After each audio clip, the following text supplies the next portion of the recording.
Kalau saya pribadi saya setuju. Menurut aku setuju-setuju aja. Kalau menurut saya sih penting-penting aja ya. Kalau saya tidak setuju ya.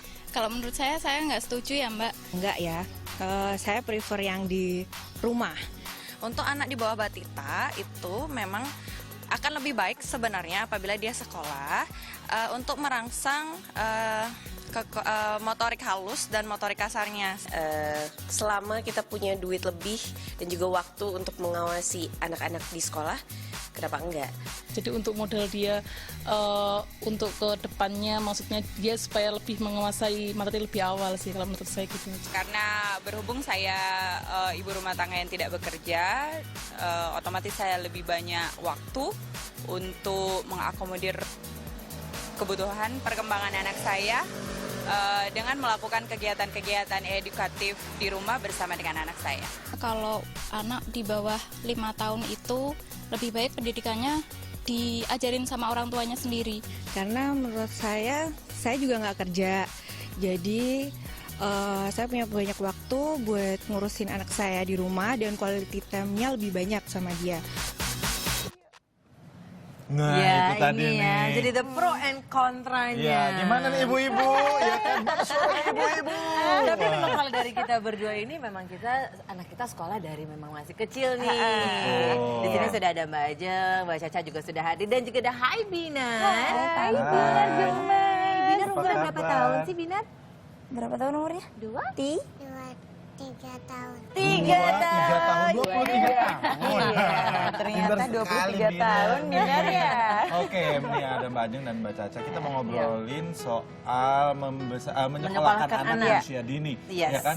Itu sebetulnya kapan sih masa yang paling tepat sebetulnya Mbak Ajeng bagi kita orang tua menyekolahkan anak? Iya, Si kecil ya. Ya, dan sebetulnya mengenal dunia luar. Kalau misalnya kita bicara menyekolahkannya kapan, misalnya kan banyak orang bilang, wah berarti umur 2 tahun udah harus sekolah. Nggak ada, tidak harus menyekolahkan anak sebelum usia 4 tahun. Ya. Tidak ada satupun keharusan Hmm. untuk orang tua menyekolahkan anak di bawah usia balita ya, Ya. gitu. Oke. Jadi kalau memang mau menyekolahkan anak yang masih batita ini kayak Binar, tentu saja kita harus banyak mempertimbangkan segala halnya, termasuk misalnya tujuannya menyekolahkan tuh apa sih? Nah. Betul. Nah, tentu Mbak Ajeng kalau sekarang ini kita lihat banyak sekali menjamur sekolah-sekolah seperti mungkin bukan sekolah tapi tempat bermain anak-anak, Iya. anak batita juga bayi. Seperti anak saya dari umur 6 bulan pun sudah masuk ke salah satu gym gitu kan. Iya. Karena waktu itu saya melihat bahwa anak saya ini semakin mengenal orang dia maunya sama ibunya terus Iya, gitu. Jadi saya bilang, betul. mungkin kalau bertemu dengan sepantaran dia akan lebih bisa berengage gitu. Iya. Ini bagaimana tuh Mbak dengan Berarti kan ada kekhawatiran Gitu. dari orang tua mengenai apakah misalnya stimulasi anak akan optimal atau tidak kalau hanya orang tua yang mengasuh, atau kan kalau misalnya orang tua merasa aduh kok anaknya jadinya kalau ketemu orang baru kok takut-takut ya gitu, apakah memang dia perlu untuk dilatih ataupun diasah sosialisasinya. Nih lucu banget.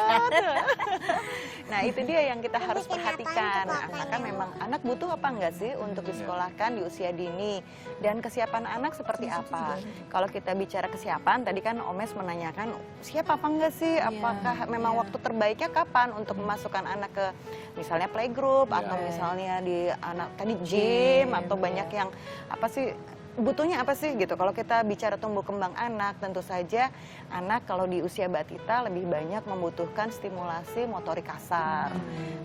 Terpenuhi atau tidak, ataukah misalnya orang tua tidak punya waktu untuk melakukan hal tersebut, misalnya karena orang tua bekerja, atau misalnya banyak kegiatan yang lain, atau kalau misalnya sama pengasuh, khawatirnya pengasuhnya nggak ngerti harus melakukan apa. Ya betul. Gitu. Nah sekarang kita mau ngobrol sama Mbak Caca dan Binar. Halo Binar, kamu udah sekolah? Udah. Aduh, seru banget sih. Sekolahnya di mana Binar? Tahu nama sekolahnya? Di mana tadi namanya? Di Mini ya? Minneapolis. Lucu banget. Nah, berarti Binar ini sudah masuk sekolah di usia kurang lebih 2 tahun. Iya, dari 2 Nah, tahun. waktu itu apa alasannya Mbak Caca masukin sekolah nih? Karena kan kalau di rumah tuh kayak dia kan nggak ada kegiatan ya, maksudnya mainannya juga terbatas gitu kan yang bisa dimainin di rumah gitu. Aku perlu stimulasi yang lain gitu. Aku perlu dia untuk kenal dunia luar gitu. Aku perlu dia sosialisasi karena dia di rumah anak kecil sendirian kan. Anak pertama Oke. dan cuman dia aja anak kecil yang nggak ada teman betul. sebayanya gitu. Iya. Jadi aku mikirinnya ke situ gitu, takutnya nanti dia Kamu lihat diri kamu sendiri ya di situ ya. Dia terpesona melihat dirinya sendiri. Lucu banget sih. aku pengen tuh dia bisa bergaul sama teman-teman yang seumurannya Sebaya, dia ya. gitu sih. Oh gitu. Pertimbangannya Tapi itu. didampingi berarti di. Didampingi. Berapa Oh. kali dalam seminggu Mbak Caca? Itu 3-4 kali, tapi biasanya kalau udah hari Dikit lagi badutnya itu keluar. badut Badutnya sebentar lagi keluar, saya ya nih yang mau ampun. jadi badut ya. Kamu ngeliat Om Omes ya? Kamu pikir Om Omes badut? Apa? Kalau boleh tahu pelajaran, bukan pelajaran, yang aktivitasnya di sana ngapain sih? Di sana sih dia tuh belajar gambar, belajar nempel, terus ada cooking class juga kadang-kadang. cute, oke. Ada yoga class ya Binar ya, sama Miss siapa ya biasanya ya? Miss Agnes. Oh, berarti ini dia ya Mbak Ajeng ya, tentang pelajaran atau misalnya stimulasi yang seperti ini yang diperlukan untuk Mbak Tita mungkin? Iya, kalau kita tadi dengar materi di sekolahnya kan lebih yang melatih motorik halusnya. Iya. Jadi kan nempel gitu ya, Nempel, menggambar gambar, itu lebih mewarnai. memang melatih motorik halusnya Binar supaya bisa lebih terasa. Jadi kalau misalnya memang orang tua juga tahu kurikulumnya seperti apa sih gitu. Terlalu berat nggak untuk anak Mbak Tita melakukan hal tersebut? Jadi memang harus diperhatikan. Termasuk sempat ini nggak school visit sebelum memasukkan Binar ke sekolah? Iya. Ada school visit dulu. Jadi sebelumnya memang ada trial dulu kan. Karena kita sekeluarga memang sering ke tempat itu, jadi kayak kita lihat-lihat dulu kan. Biasanya di situ aktivitinya ngapain aja gitu. Terus ditanya dulu ke anaknya. Nah, itu dia tuh Binar penting mau sekolah tuh. nggak gitu mau. Biasanya kalau udah 3 hari berturut-turut itu pas hari keempat dia ditanya nggak mau Bu, Binar bosen. Iya. Nah kayak sekarang kayaknya Binar bosan kayaknya ya. Iya ya. Be comfortable ya, ini tempat mainnya Binar. Kalau itu kan memang semua orang tua pasti punya alasan, pasti Iya. semuanya alasan yang positif.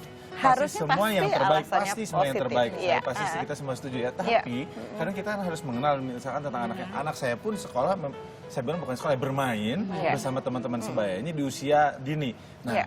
kita mungkin harus mengetahui juga ya Mbak Ajeng, misalkan ada gejala-gejala nggak anak ini suka atau enggak, Iya. tertekan atau enggak. Iya. Nah itu apa yang harus kita lihat dan apa yang harus kita Aware pelajari. ya. Nah, Iya, kalau misalnya kita lihat indikasinya anak sudah mulai mogok sekolah, kemudian dia terlihat malas ataupun misalnya kan kadang-kadang namanya interaksi sama anak lain Iya. pasti ada terjadi sesuatu Ada kan yang gitu. dominan, ya kan? Ada yang galak. Ada yang galak, ada yang mungkin dia jadi takut. Nah, itu kita harus gali ke anaknya, kemudian lihat indikasi yang lainnya juga. Misalnya kalau dia udah mengeluh, aduh kayaknya aku nggak kepengen sekolah. Nah, Kita harus ini- lihat tuh ya. Betul, kita jangan paksa anak kita untuk sekolah. Oke. Nah, Mbak itu Ajeng, kata kuncinya. kalau plus minusnya nih untuk Iya. anak-anak yang sekolahnya mungkin dari usia dini. Iya. Kalau tadi kita mungkin plusnya bersosialisasi, mereka mungkin motoriknya juga lebih cepat gitu. Iya. Mungkin minusnya sendiri apa nih? Minusnya tentu saja kalau ternyata sekolah tersebut betul-betul sekolah. Karena kan sebetulnya kalau kita memasukkan anak-anak yang di usia batita, lebih fokusnya adalah supaya anak nanti senang sekolah loh. Iya. Bukan sekedar supaya nanti bisa masuk ke SD ataupun kemana Iya, gitu iya, ya. iya. Harus bisa calistung Iya. gitu. Oh. Nah kalau sudah seperti itu tentu saja tujuannya kita juga harus review lagi nih, introspeksi juga orang tua. Apakah memang anak sudah butuh atau enggak sih? Jangan hanya karena mengejar sesuatu yang sifatnya lebih ke akademis dan kita meniadakan kesempatan anak untuk bermain. Betul. Itu yang paling utama. Atau secara sosial nih Mbak ya, kadang-kadang mungkin anaknya belum siap tapi ibu-ibu yang lain anak-anaknya udah sekolah jadi kita ngerasa aduh anak Nah, kita kadang ada sekolah yang begitu ya, ada yang begitu ya, ibunya, Kan pasti ayo dong, Bu, anakku biar nongkrong. Nah, tujuannya ibunya nongkrong. Nah, Itu tuh. gimana Mbak? Atau mungkin kita lebih pressure ke anaknya, kalau lebih yang kesian yang anaknya di pressure. Betul. Itu teman kamu Iya. udah bisa umur, kenapa kamu enggak? Nah, gitu. itu. Karena betul. kadang tanpa disadari orang tua melakukan comparison, perbandingan Iya. gitu. Misalnya, oh si X kok udah bisa dui bahasa ya Iya, gitu.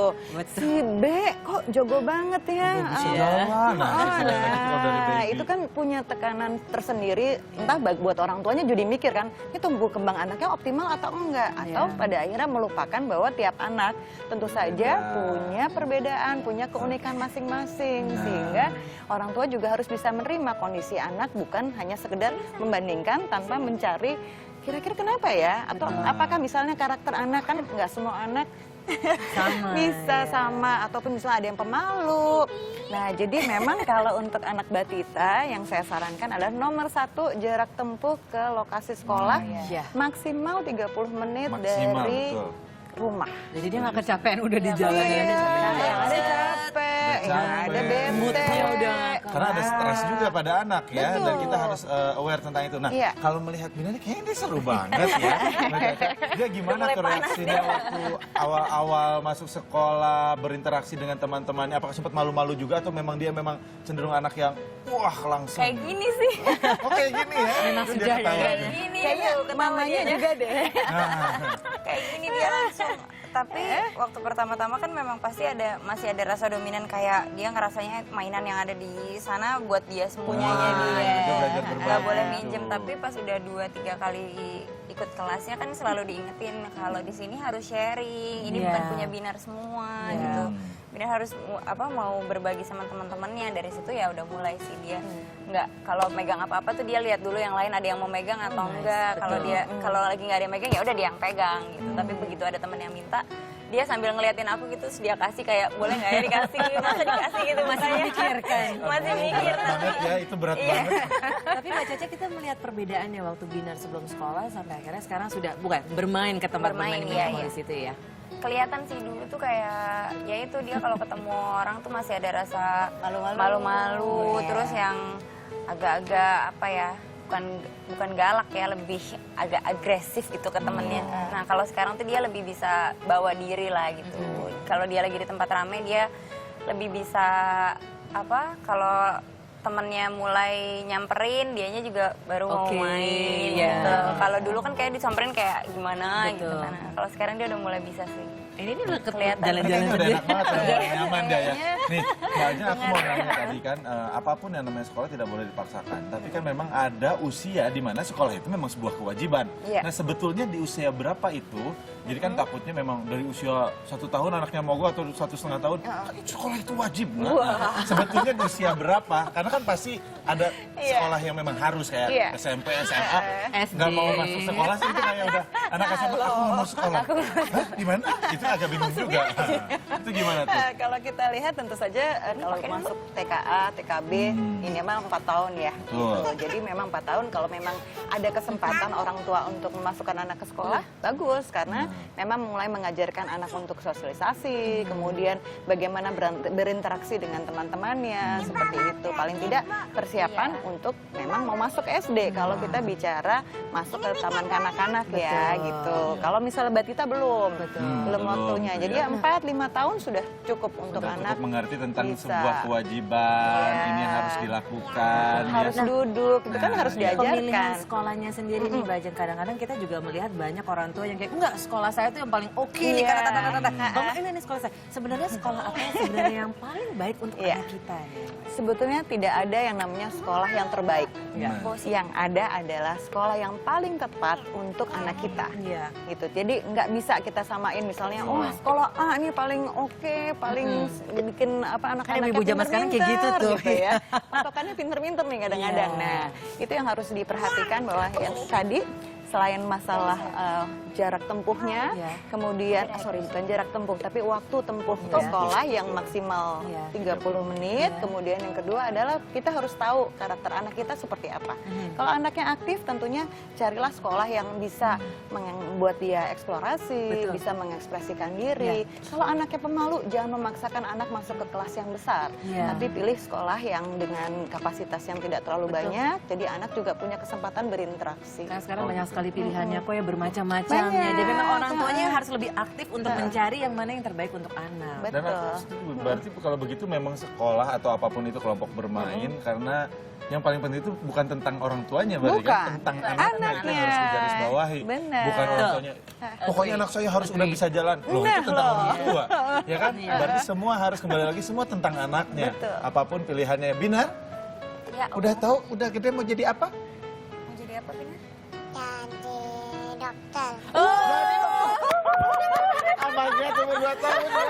kamu dokter spesialis apa nih? Oh, langsung tiba-tiba dia Ini udah tahu kayaknya ya. mamanya harus nabung dari sekarang. Iya, iya. Kayaknya mau dijodohin sama langit ya. Iya, ya. Oke, nanti kenalan sama Ade Ade Langit Langit, ya. ya. Mungkin sama Kakak Ryan Razan juga bisa kenalan. Kakak Ryan Razan mau jadi polisi katanya, boleh cocok sama dokter ya. Ya, luar biasa. Di sekolah temennya udah banyak? Udah Ada berapa? 3. Siapa aja? Ada siapa aja namanya? Siapa temen Bina? Meka. Meka. Ya, ini lagi nonton. Siapa lagi?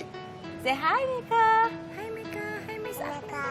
Hai Lucu banget. ke layar. Luar biasa sekali. Dan kalau sebagai orang tua memang merasakan seperti apa yang dilihat dari Binar, itu apa salah satu efek dari Binar setelah ini? kadang-kadang kalau lagi mau tidur itu kan Ntar lagi badutnya keluar. Dia kan dia suka ngarepin ya. ada badut banget kayaknya ya. Biasanya tuh kalau lagi mau tidur gitu Badutnya keluar. Iya. Ibu ngobrol dulu boleh sama Om? Enggak. Iya. Enggak loh. Biasanya kelihatannya pas belum mau tidur gitu sih kayak banyak hal-hal yang aku sama ayahnya kayak amazed gitu loh. Kok tiba-tiba dia bisa kayak gini ya. Terus pas bangun tidur kayak dia suka ngobrolin apa yang dia pelajarin di sekolah gitu. Kemarin Binar yoga class Bu gitu, terus dia tiruin tiba-tiba gitu. Dia bercerita. Iya, dia bisa pada ceritain orang itu tuanya. sih. Aduh, Itu pintar jadi suatu sekali. pendekatan lagi bersama orang tua dan juga Betul. anak ya, quality time lagi. Tapi pastinya harus kita ingatkan nih pada orang tua yang mungkin sedang menonton, setiap anak berbeda. Setiap anak memiliki berbeda. Mungkin ini Binar seperti ini, mungkin anak kita berbeda. Jangan disamakan, jangan jadi ini harus sekolah supaya mirip Binar. Benar, aku harus ke sekolah di tempatnya Binar. Nah, betul. bisa Jadi juga. intinya bagaimana cara kita dalam menentukan anak ini sudah siap atau belum, itu gimana? Kalau mau menentukan apakah anak sudah siap sekolah atau belum, tentu saja kita lihat kedekatan anak dengan orang tua. Ada anak yang susah banget untuk misalnya masuk ke kelas, pakai nangis-nangis, pakai merengek. Nah, itu berarti bisa jadi dia memang belum siap untuk masuk di kelas dan jauh dari orang tua. Nomor 2, apakah sudah punya kemampuan toilet training yang baik. Jadi Yes. misalnya kalau misalnya anak jadinya ngompol terus menerus, nah itu kita juga harus lihat, oh mungkin anaknya memang belum sanggup untuk bisa masuk di kelas. Jadi pokoknya intinya memang persiapan dari anak. Jadi kita juga sebagai orang tua yang harus kita fokuskan adalah anak, bukan untuk diri kita sendiri atau mungkin sosial kita gitu ya. Baik. Ya, terima Kalau kasih begitu, sekali terima kasih ya Mbak banyak, Aja. Mbak Aja, Mbak Caca. Bina, terima kasih. Terima kasih banyak. Makasih ya. Sampai ketemu. Salam buat temennya ya. Salam buat nikah ya. Oke, iya katanya ya. Dan kami punya sejumlah informasi terkait pelaksanaan ibadah haji 2017 nih. Selengkapnya usai jeda, Indonesia Morning Show segera kembali.